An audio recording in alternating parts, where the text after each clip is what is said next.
the correct one. Okay, so we are recording this discussion right now, and here we are. Right, so in the diagram, we have the point P, and the point P has those coordinates.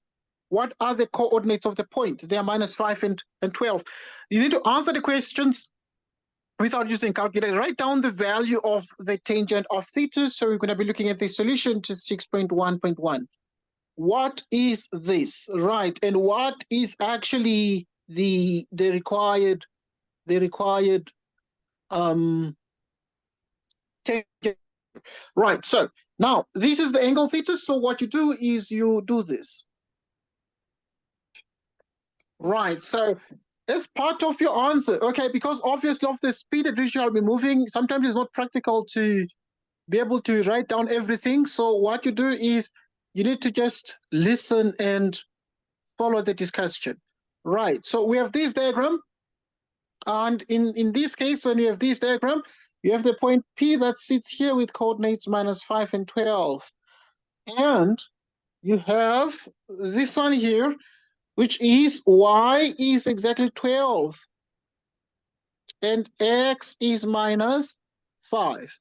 And then right now, this is the x-axis, and this is the y-axis, and this is the angle theta. And then now, what is the answer to 6.1.1? Then we can see clearly that the tangent of theta, by definition, the tangent of theta itself is just very much connected to y over x, because in view of SOHCAHTOA, right, so the tangent is just y over x, which is opposite over adjacent, and the y is 12, and the x is, so the y is 12, and the x is -5, and we found the tangent over there. Okay, right, so we have written the value of the tangent. Okay, right, so there's something else we shall be doing right now, and so we are continuing with our search. We are answering the questions, and we're answering the next question that says, calculate the value of the cosine of theta. And what is the cosine of theta? Right, so the cosine of theta is what? Right, so the cosine obviously relates to the hypotenuse, because adjacent of hypotenuse, so it requires the hypotenuse there, which is the value of r. So we shall do that as follows. And so we shall say that in this case, we have x squared plus y squared is equal to r squared. We're interested in the length of the radius, or in the length of the hypotenuse, so that we have x is -5, we square it, y is 12, and we square it, and we have r squared, which means r squared is 25 plus 12 squared is 144. The result is 169, which is r squared. And then now we continue with this one, and we are able to get the square root of 169 is equal to the square root of r squared, which is r is equal to 13 units. So which means that r is 13 units. Okay. Right. So what is the next thing that we need to do right now? So we continue. We continue and we do more. Right. So if r is 13 units, what is the cosine of theta? And therefore, it is clear that from this point, we're able to get the cosine of theta. And the cosine of theta is actually the adjacent over the hypotenuse. It becomes x over r. And in view of the diagram, what did we get x to be in the diagram? So we have that x is -5.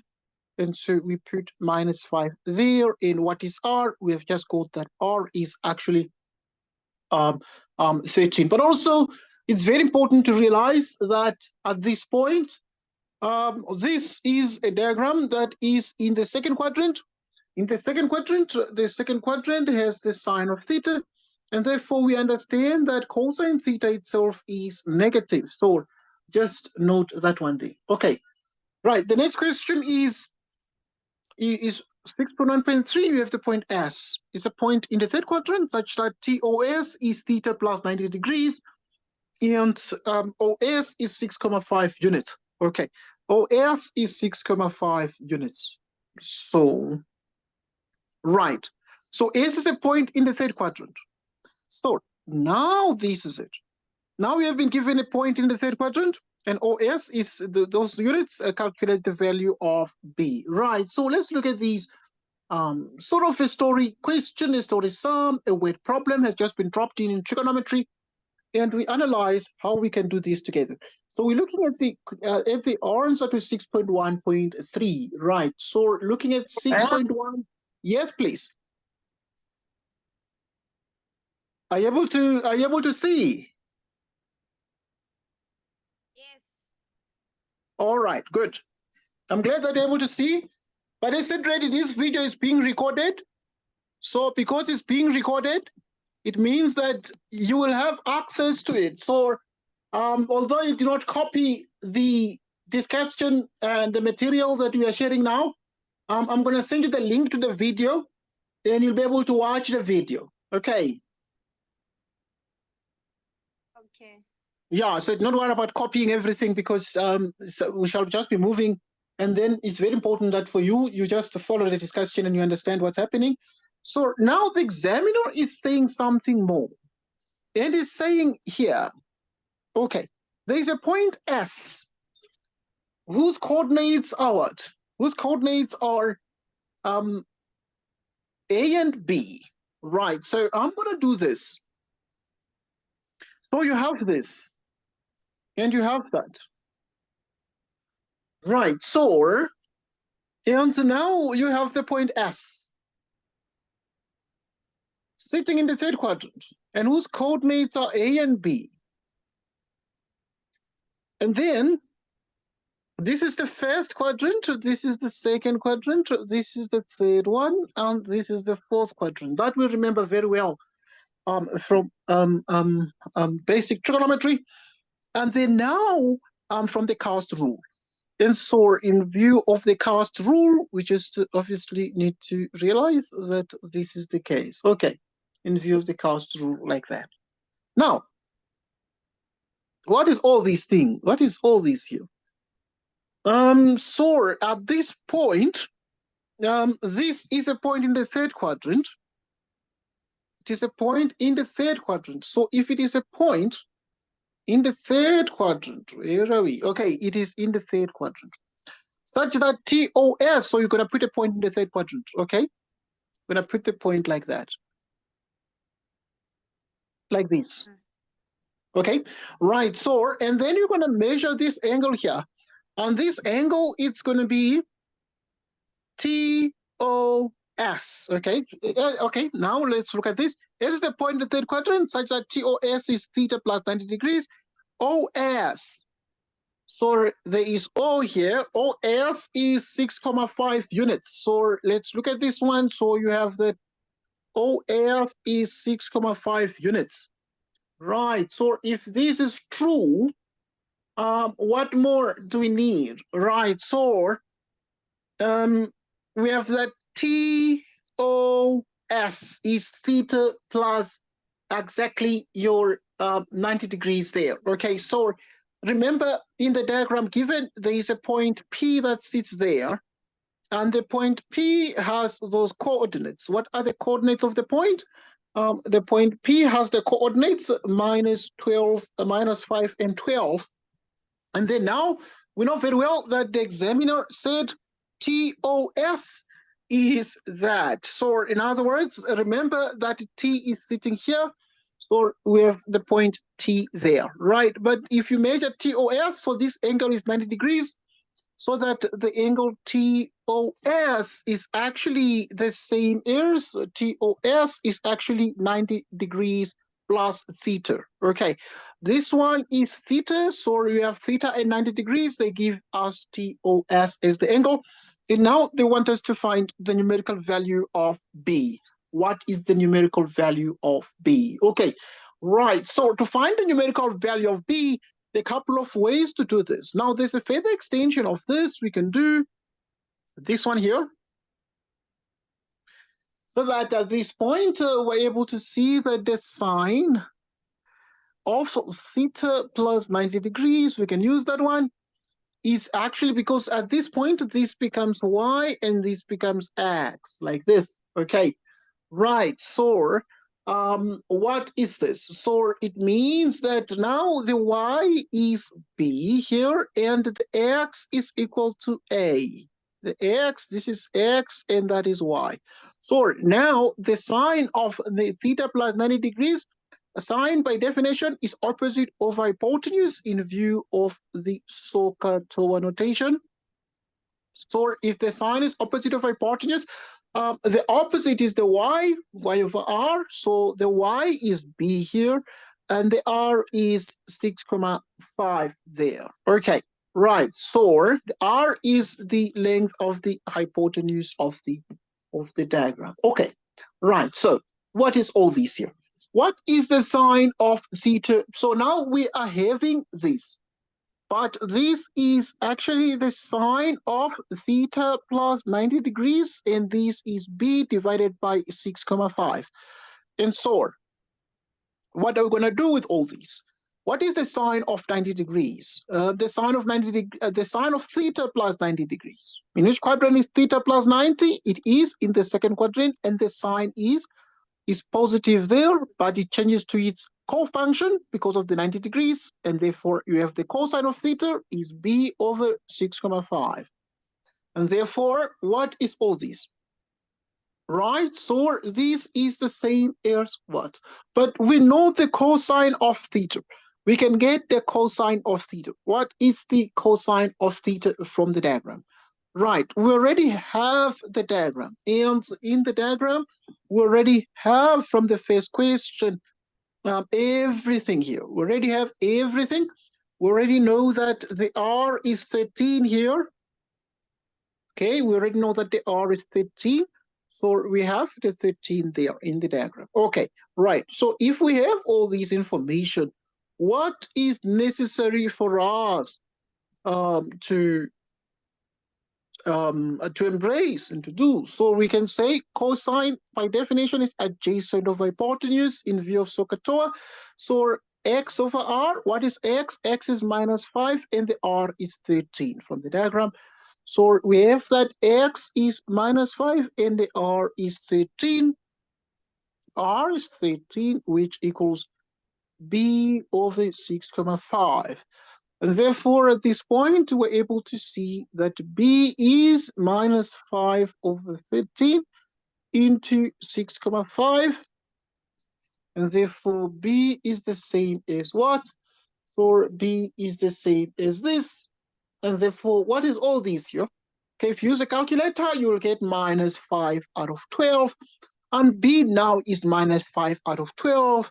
And -5 out of 12 is the answer to the question. So they should calculate the numerical value of b, or just the value of b, and we can see is -5 out of 2.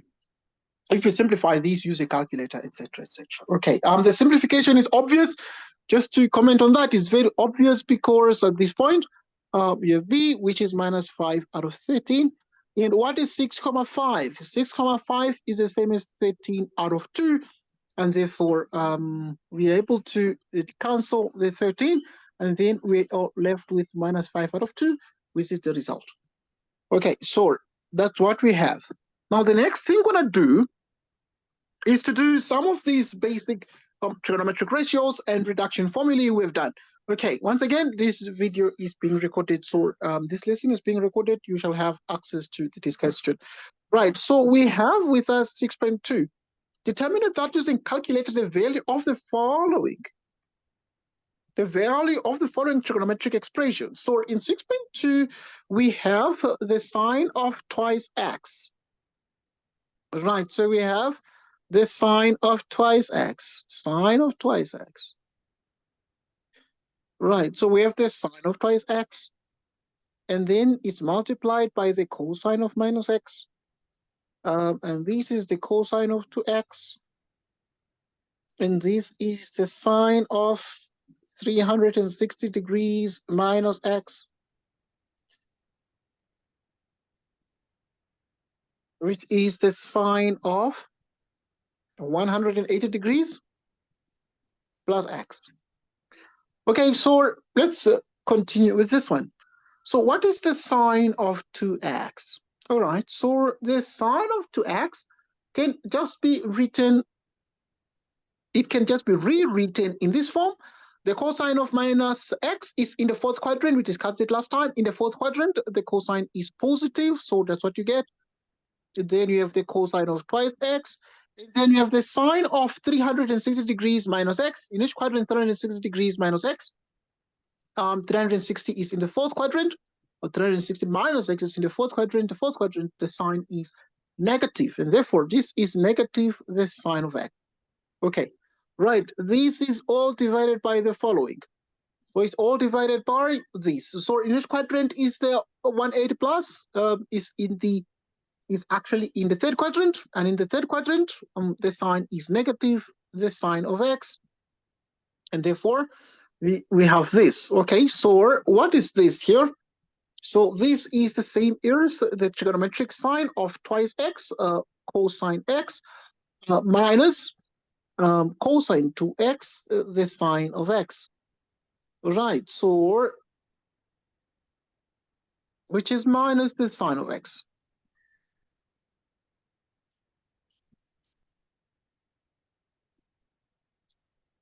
Right, so now you have the sine of the following. So at this point, you go to the back of the exam paper, the formula sheet at the back is that sine, cosine, minus cosine, sine, and therefore this is exactly 2x minus x, okay, because it's sine to x. If you expand this, sine to x, cosine x, minus cosine to x, the sine of x. This is all divided by negative the sine of x. And therefore, this is the sine of x, all divided by minus the sine of x. And therefore, this is negative 1. This is negative 1. Right, so we have to simplify this here. And for how many marks were we supposed to simplify all this? We were actually supposed to just simplify it for 5 marks, and we have just done that. And the result is -1 there. Right, once again, this is being recorded, so you'll have access to the discussion and be able to see exactly this again. I'm going to post this as a podcast, and I'm going to send you the link to the podcast. Right, so now you're looking at 6.3, determine the general solution of the following trigonometric equation.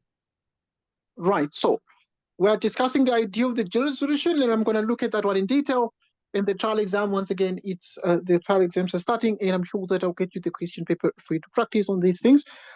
Right, so you have +7 cosine x. So we're going to first revise the whole curriculum, and then after revising quickly, you're going to do the trial paper. Right, so let's look at this one.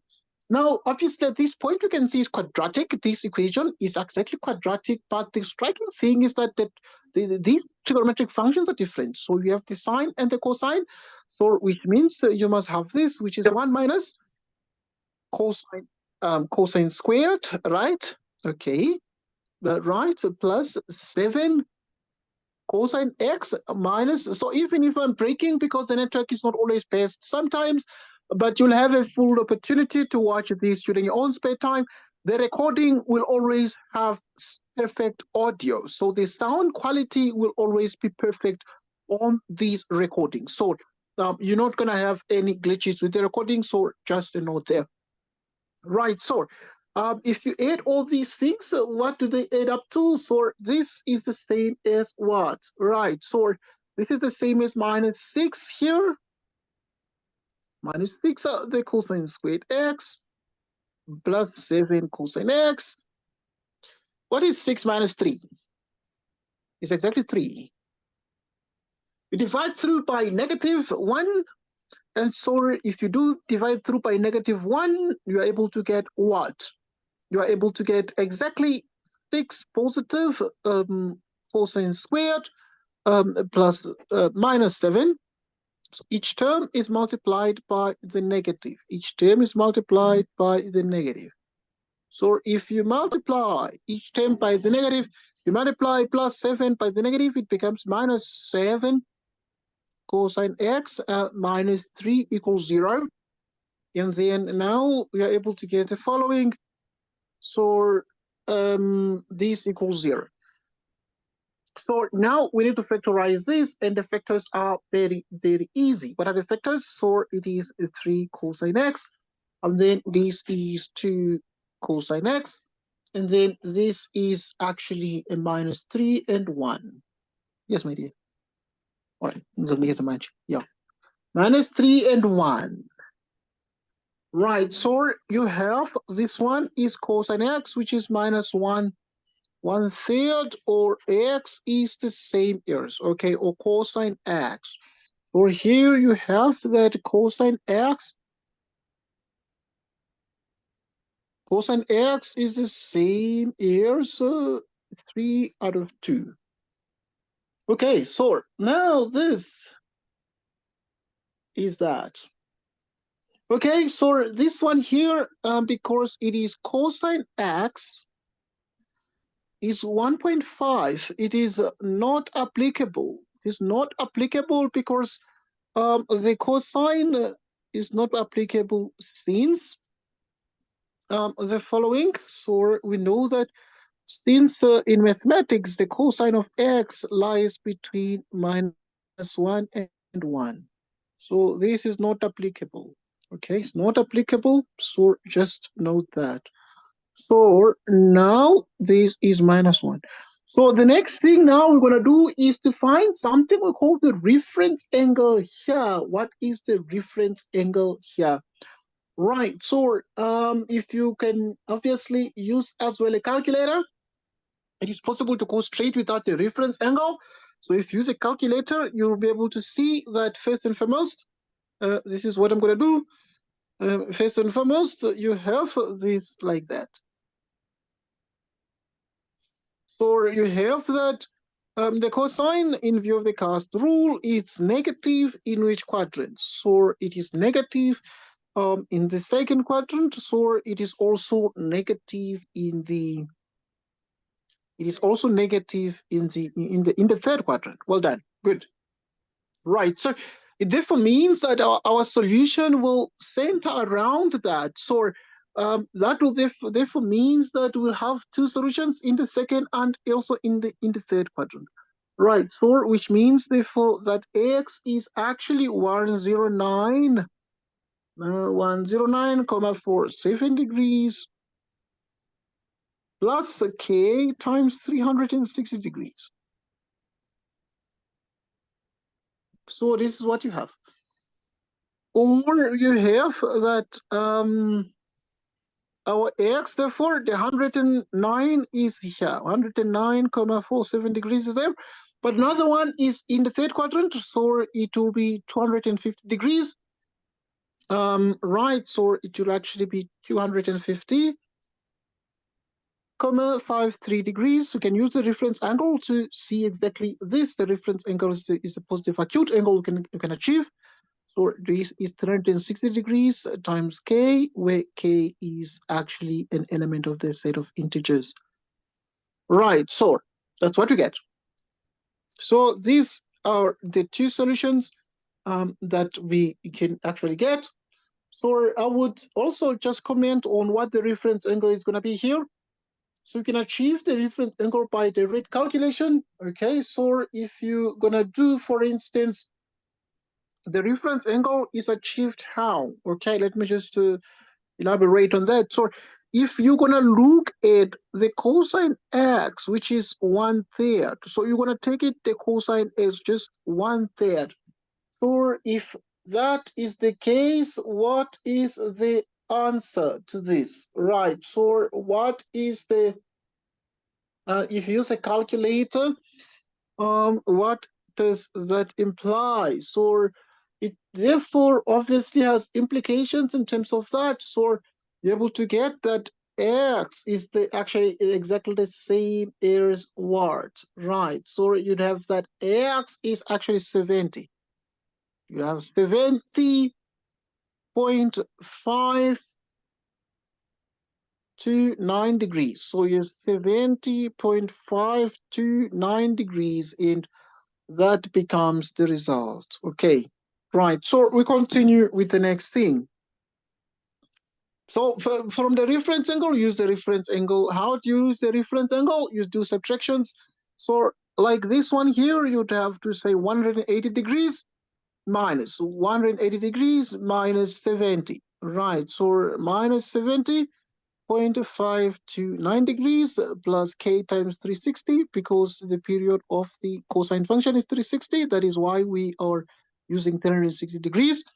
Also here you come and say x is so in the third quadrant, so that would have to be exactly 180 degrees plus, so you take 180 degrees plus 70.529 degrees, right, plus k times 360 degrees, where k is in the integers, so which means that x is exactly what we have, the 250 there. Okay, so just commenting on the use of the idea of what we call the reference angle to do the calculations. Okay, now the couple of things that remain very important, and now we're going to do another question. We're going to do 7.4.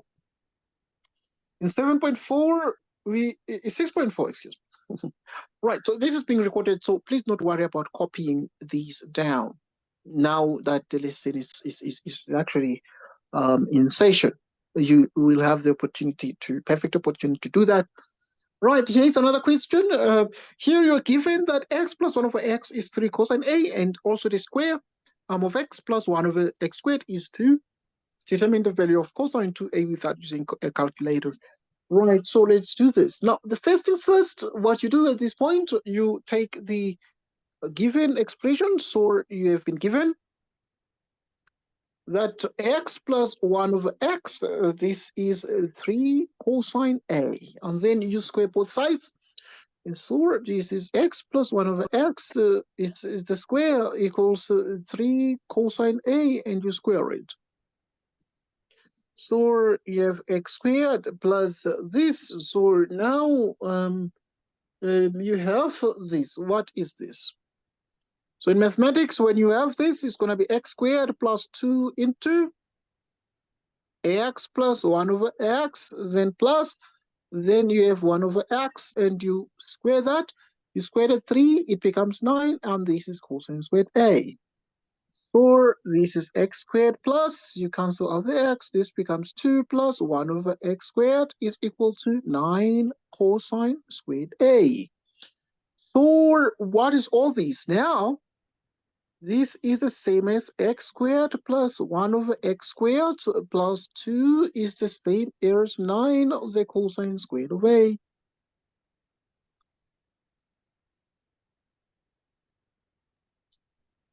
Okay, what is x squared plus that? Which is 2 plus 2, which equals 9 cosine squared A. Which is 4 equals 9 cosine squared A. So what is this now?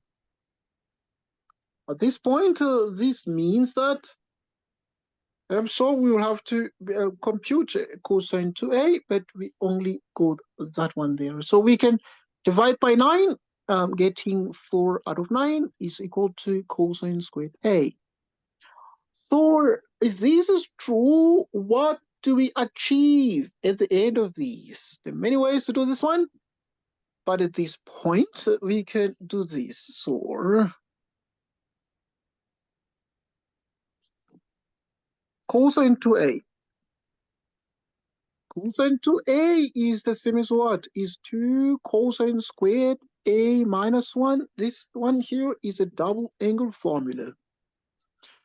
So, which means 2 into, what is cosine squared A? It is 4 over 9 minus 1.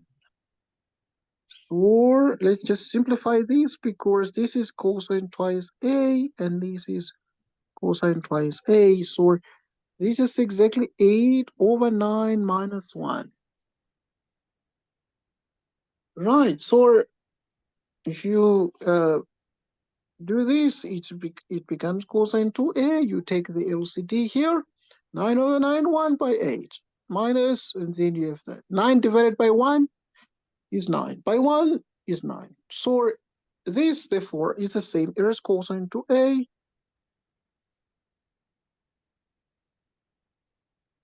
Which is exactly that. So at this point, you have that the cosine to A that is wanted is exactly that. So the cosine A that is wanted is exactly cosine twice A. Cosine twice A. Now, we have determined the value of cosine twice A without using a calculator. Now, I want us to spend some time on this one we were looking at last time. We spent some time looking at the sine, the cosine, and the area rule. The sine rule, cosine rule, the area rule. The landscape artist or a landscape artist plans to plant flowers within 2 concentric circles around a vertical light pole, PQ. So there's PQ there, and this guy is planning to plant flowers. R is a point on the inner circle. You want to know if R is a point on the inner circle and S is a point on the outer circle. R, Q, and S lie in the same horizontal plane. So we have R, Q, and S lie in the same horizontal plane. Right, RS is a pipe used for the irrigation system. So you have RS there. Okay, right. So we have those observations. Let me just clean out the diagram to make sure we have a tidy diagram to work with. So now we are looking at question 7. Right, so we're looking at question 7. So now we have this, which is the same as what? Right, so the radius of the inner circle is R units, and the radius of the outer circle is QS.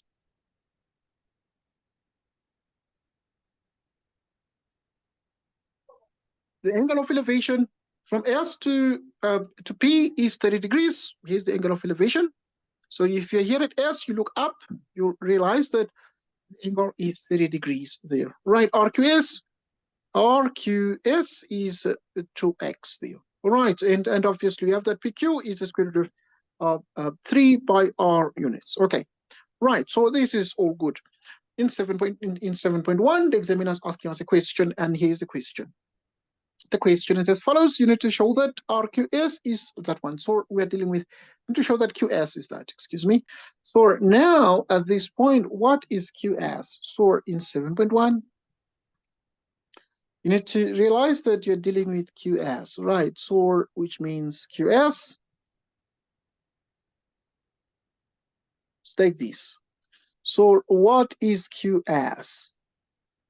Right, so this is Q, this is S, square root of 3R, P, so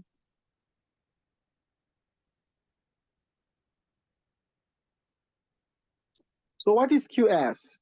So which means, therefore, at this point, we can get QS, and therefore we can say we can use the tangent function, opposite of adjacent, in view of SOHCAHTOA. Right, so now at this point, we're going to use the tangent. So the tangent of 30 degrees is the opposite, which is the square root of 3, or opposite of the adjacent, which is QS. Okay, this is exactly what we call the these are trig ratios, and we're using the tangent straight away. If you cross multiply now at this point, we can just do cross multiplication, and cross multiplication allows us to do the following, right? So we cross multiply, and then we're able to get QS is the square root of 3, or it is divided by the tangent of 30 degrees. So which means QS is the square root of 3, or you divide it by. Right, so in view of the special triangles, so we're going to just remember the special triangles here. So this one here is actually exactly 60 degrees. So this is 30 degrees. So this is the square root of what? This is exactly 2 units. This is exactly 2 units. This is the square root of 3, and this is 1. But at the end of the day, we have the tangent of 30 degrees, which is the opposite over the adjacent here, which is 1 over the square root of 3. Right, so now you have this, which is exactly the square root of 3r, and then you multiply by the square root of 3 over 1. So what is QS? You multiply by the square root of 3 is 3r. So QS is exactly this one. So they said you have to show that it is the square root of 3, and we've shown it is 3r, excuse me, QS is 3r, and we've shown that it is exactly 3r. Now, the next thing we're going to do is to continue and do 7.2. Determine in terms of R the area of the flower garden for this area of the flower garden, this one. 7.2. Right, so in 7.2, what is the area of the flower garden? For now, the area of the flower garden area of the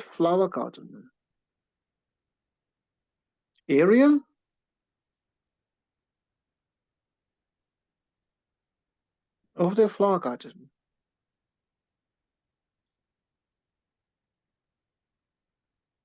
So it is the outer area minus the inner area. It is the outer area. So it is the outer area minus the inner area. What is the outer area? So you can view the outer area because these are concentric circles. Concentric meaning they share the same center. So this is going to be pi r squared minus pi r squared.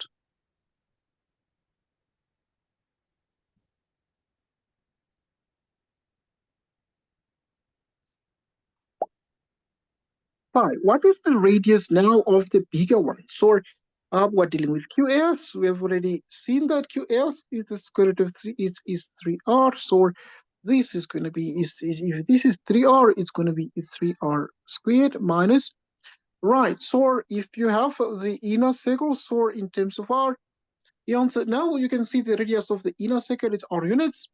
So the radius of the inner circle from here to there is just r units. So it's just r units from here to there. So we're able to find this one is pi r squared. And therefore, if you square it 3, it becomes 9. And then it becomes 9 pi r squared minus pi r squared. What is 9 pi r squared minus pi r squared? It becomes 8 pi r squared. Okay.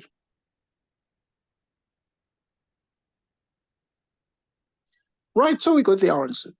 Now, the next thing we're going to do is to look at 7.3.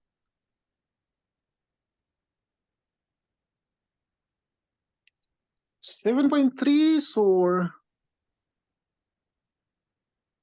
right, so in 7.3 now we want to prove that RS is equal to that one, right? So want to prove that RS is the square root of that. So now let's prove this one.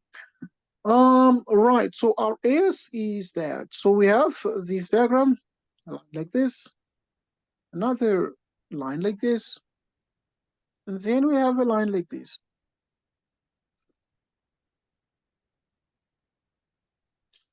So this is twice x. And now we have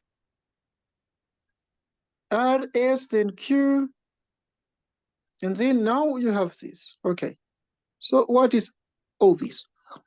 We're interested in RS, but what knowledge do we have? We know that RQ from the diagram is R units, and we know that QS is the same as what? Is the same as 3R. We've just got that in the previous question. We did that one in the previous question, 7.1. So we're able to see that RS. So if RS is the same as R squared plus 3R squared minus 2R, 3R cosine of 2x. So this one is RS squared equals R squared plus 9R squared minus 6R squared cosine 2x. So which means therefore that we have rs squared, which is 10r squared minus 6r squared cosine 2x. So now we have a common factor of r squared.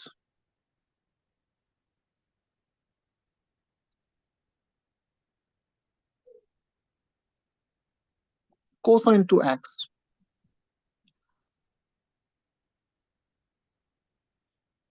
R squared. Well, you have r squared into 10 minus 6 cosine 2x.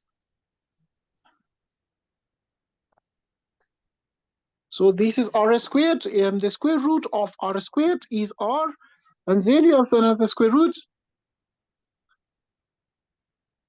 You have the square root, which is 10 minus 6 cosine 2x. Okay.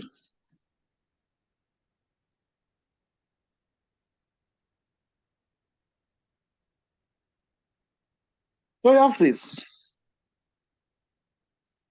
Now the next thing we're going to do is to look at the next question. So we saw 7.3 and exactly the answer they wanted. And so we just need to do 7.4 right now. If r is 10 units, 10 meters, and f is 56 degrees, calculate the length of rs, which is rs. So let's look at 7.4.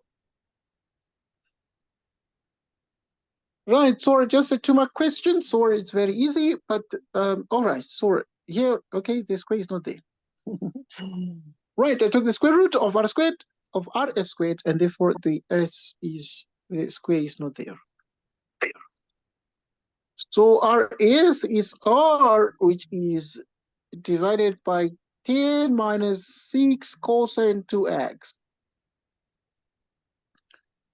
So rs is r, which is 10 into 10 minus 6 into cosine 2x. X is 56 degrees.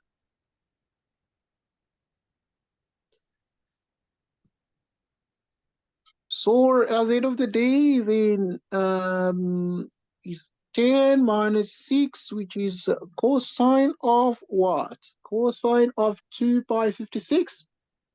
And 2 pi 56 is what? Is 112. 112 degrees. Okay, one uses the calculator to simplify this.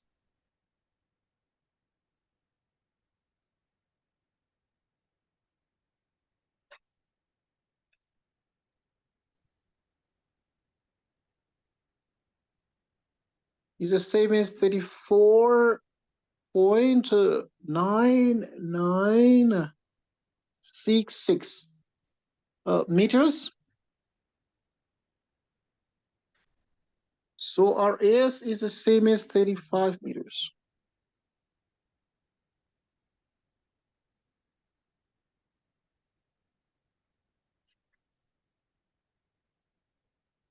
So that's what we get. That's what we get. So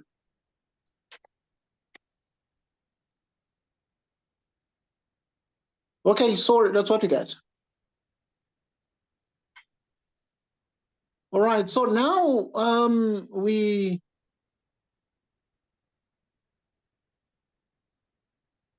have that rs is this one.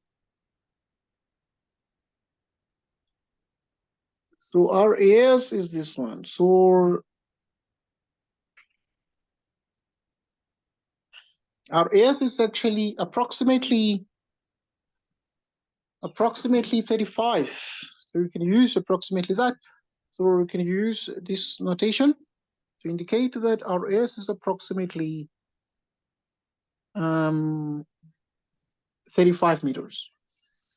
Now the next thing we're going to spend time on, so we've done the whole question here on the sine, the cosine, and the area rule, but obviously they brought the cosine in this question. Okay, there was just quite no sine directly there. Okay, now the next thing we're going to look at is how we do Euclidean geometry. So we look at the graded sets of radars.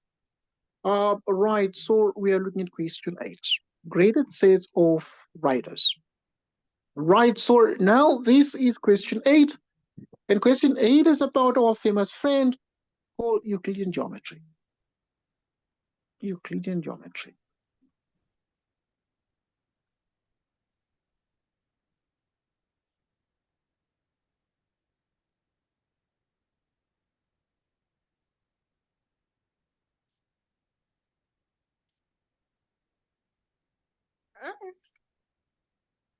Okay, you're still here, right? All right. Yes. All right, that's fine. Thanks. Right, let's look at the circle geometry and analyze these together. Right, in question 8, for example, we have been given something interesting. O is the center of the circle, so you have that O is the center of this circle. Moreover, you have that KOM, so yeah, this is K, this is O, and this is M. Bisects, okay, bisects Ln, so it means it cuts Ln into two equal parts. Here is L, here is N, and you can see that the point M is here, it bisects in the middle. It bisects in the middle, so it means therefore M is the midpoint. Right, so we're going to use that in solving the questions below. We have that M and O is 26 degrees. So you have M and O and is 26 degrees. Here is this angle there is 26 degrees. You have that K and P are points on the circle with NKP equals that equals 32 degrees. So you have that this K, this P are points on the circumference of the circle. So you have that K and P are points on the circle with NKP equals 32 degrees. K and P are points on the circle with NKP equals 32 degrees. Okay, right, so we have this.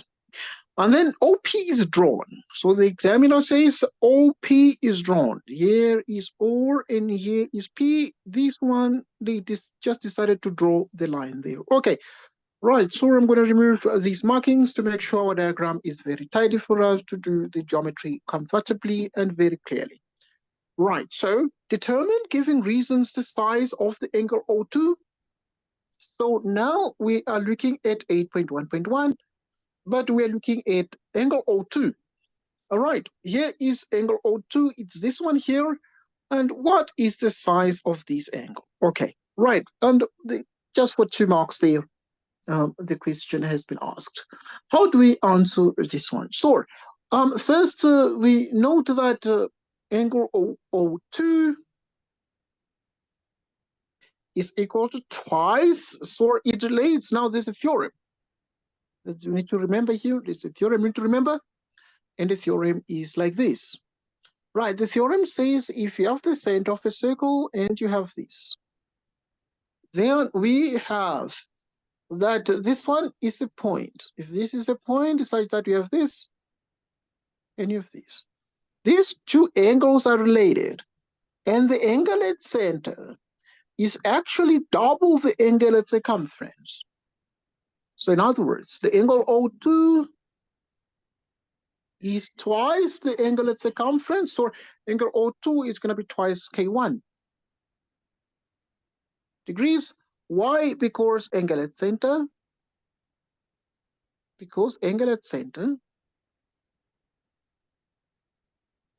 is 2 times angle at circumference. Angle at circumference. So now this is what? It means angle O2 is 2 times K1, which is 32 degrees. What is 32 degrees by 2 is 64 degrees, which means angle O2 is 64 degrees.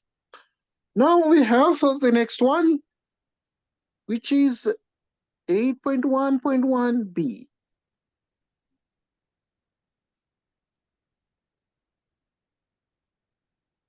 8.1.1b, what is angle O1?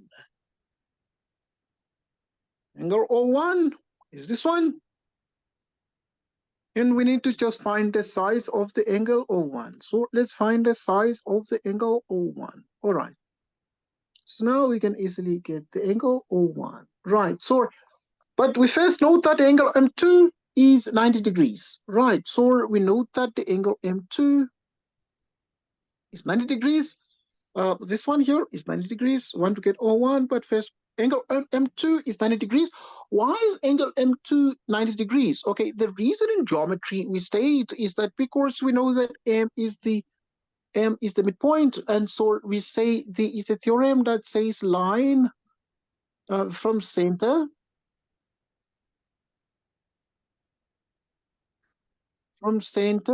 to midpoint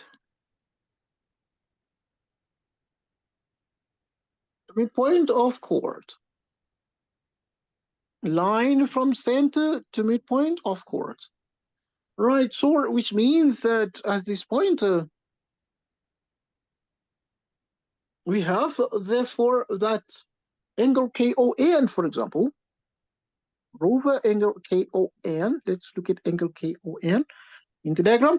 So this is KON and this KON. It's this one here. Right, if you look at the angle KON, it is actually the same as what? It's the same as 90 degrees plus 26. Okay, because this angle KON in grade 10, no matter do this theorem here, we have this. So if you have that in grade 10, you're able to see that if there is an angle here, the exterior angle of a triangle is equal to the sum of the interior opposite angles. So now at this point, we're able to see that this one is 90, this one is 90 degrees. So we add this one, which is actually 26 degrees. So we are saying that the reason for this is because the exterior angle of triangle, exterior angle of triangle. So we know, if you say exterior angle of triangle, the examiner knows that the exterior angle of a triangle is equal to the sum of the interior opposite angles. So we have 90 plus 26 degrees, which is actually 116 degrees exactly. So this is angle KON. Right, so we got that. But they don't want KON quite in this exam. They did not want KON. They wanted angle O1. So they wanted this little bit here. So which means that we can see that, okay, angle O1 plus angle O2 is the same as what? So angle O1 plus angle O2 is actually KON, which is what? Which is 116 degrees. So which means that we have angle O1 plus angle O2, right? So plus angle O2, which is 64 degrees. We just got that one. O2 is 64 degrees, and this is 116. So which means that angle O1 is 116 minus 64. So O1, what is 116 minus 64? It's actually 52 degrees. 52 degrees. So which means angle O1 is 52 degrees. All right, so we got this one here. And then we do another question. Another question is based on prove giving reasons that Kn bisects OKP. Prove giving reasons. So we're looking at 8.1.2. 8.1.2. So now,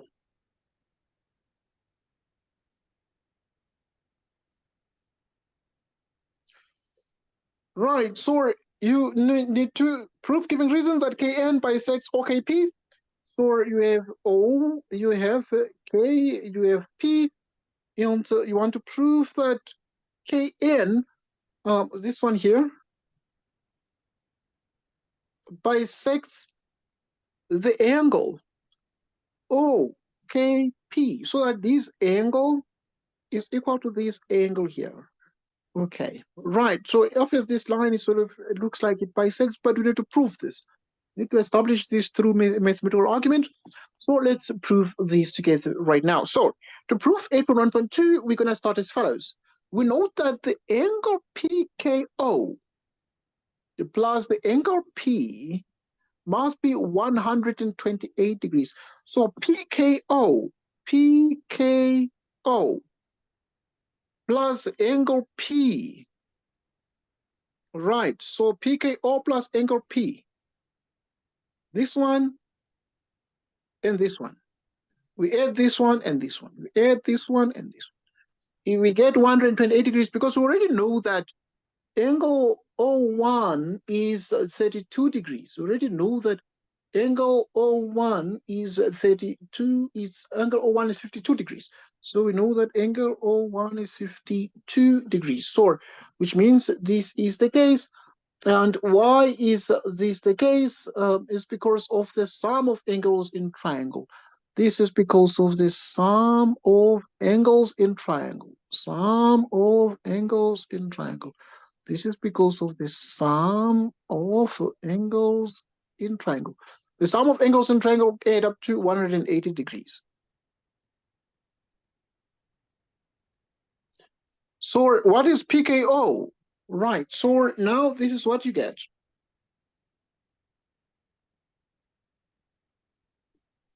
So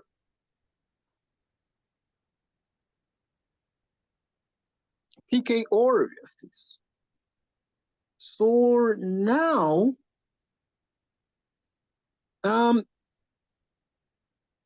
PKO angle PKO is equal to angle P. Why?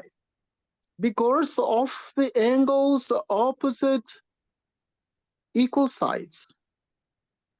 So we can see that these are radii. So you can say these are radii. So you can say these angles opposite angles are equal sides. So because these are radii, the sides are equal, and therefore, if in mathematics the sides are equal, you say these sides are equal. It means this angle is equal to this, and these angles are called base angles. So we say the base angles are equal. So we say the base angles are equal, and therefore, if we say the base angles are equal, so we good.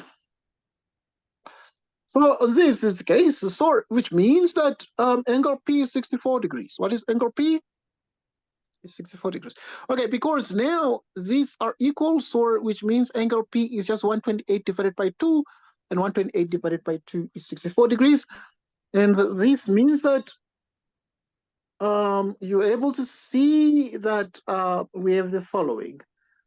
We have the following, so we good, right? So what do we get out of this?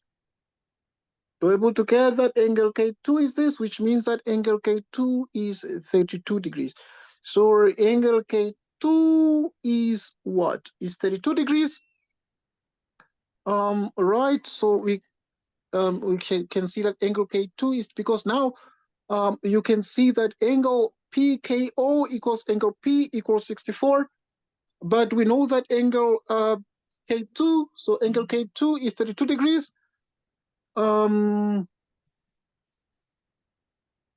Or angle K2 is equal to angle K1.